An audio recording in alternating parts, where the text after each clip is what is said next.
Bonjour, ici Patrick Pierrat. Voici l'essentiel des nouvelles en ce vendredi 21 juin.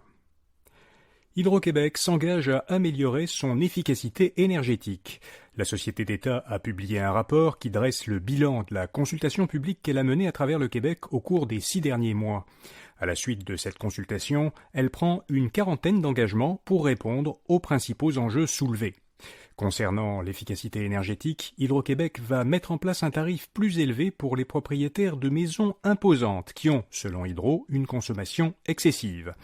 La société d'État va au contraire récompenser ses clients qui adoptent les comportements souhaités, comme recharger leur véhicule électrique la nuit et bien gérer leur chauffage pendant l'hiver.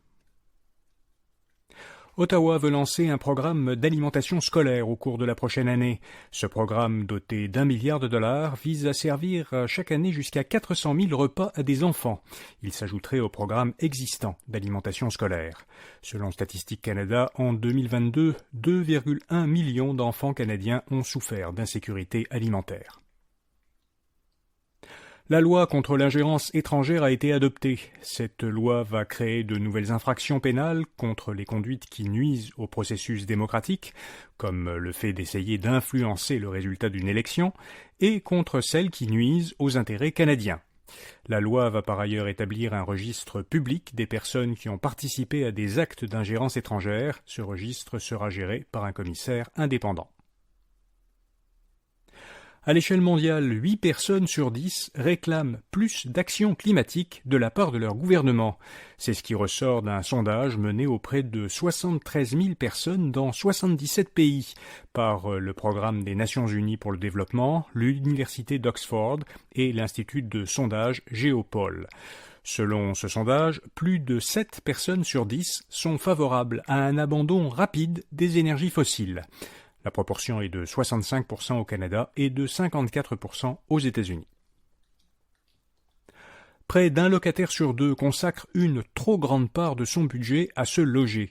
Selon un sondage léger mené pour l'agence immobilière Royal Lepage, 45% des locataires québécois consacrent plus de 30% de leurs revenus nets à leur loyer. Or, la Société canadienne d'hypothèques et de logement recommande de ne pas dépenser plus de 30% du budget pour se loger. Plus de la moitié des propriétaires de PME estiment qu'ils paieront davantage d'impôts sur le gain en capital. Selon un sondage mené auprès des membres de la Fédération canadienne de l'entreprise indépendante, 55% des propriétaires de PME canadiennes croient qu'ils seront touchés par la hausse du taux d'inclusion des gains en capital. Ce taux passera mardi de 50% à 66,7%. Certains propriétaires estiment que l'augmentation affectera leurs investissements personnels, d'autres croient qu'elle affectera les investissements détenus par leur société. La société Empire, qui exploite notamment les enseignes d'épicerie IGA et Rachel Berry, a l'intention de ralentir le rythme d'expansion de son service de commande en ligne et de livraison Voilà, parce qu'il est déficitaire. Le PDG de l'entreprise a expliqué qu'Empire va retarder ainsi l'ouverture d'un 4e centre de distribution de Voilà à Vancouver et plutôt améliorer l'efficacité de ses 3 centres actuels situés au Québec, en Ontario et en Alberta. Sagard, une filiale de Power Corporation, lancera à l'automne un fonds de crédit privé qui accordera des prêts à des entreprises de taille moyenne. Le fonds sera accessible aux investisseurs accrédités. Alors des investisseurs accrédités, ce sont des investisseurs qui gagnent au moins 200 000 $ par an ou qui détiennent un actif financier net de 1 million de dollars en excluant les biens immobiliers. Selon une entrevue accordée à la presse, Sagard lancera aussi à l'automne un fonds destiné à la même clientèle et spécialisé, lui, dans des entreprises non cotées en bourse.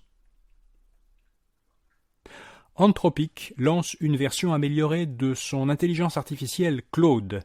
La firme américaine a mis en ligne un robot conversationnel animé par sa nouvelle IA générative, Claude 3.5 Sonnet, qui succède à Claude 3. Cette nouvelle version est présentée comme plus rapide et plus efficace pour certaines tâches, dont le codage, et les tâches qui nécessitent un raisonnement visuel, comme l'analyse de graphiques et la rédaction de textes à partir d'images. Chaque vendredi, dans notre infolettre Infobref Matin, nous publions une rubrique sur les meilleurs rabais de la semaine avec une courte sélection de produits en promotion. Vous trouverez un lien vers les meilleurs rabais de cette fin de semaine en haut des notes de cet épisode. Voilà, vous savez l'essentiel. Bonne fin de semaine, bonne fête de la Saint-Jean et à mardi matin.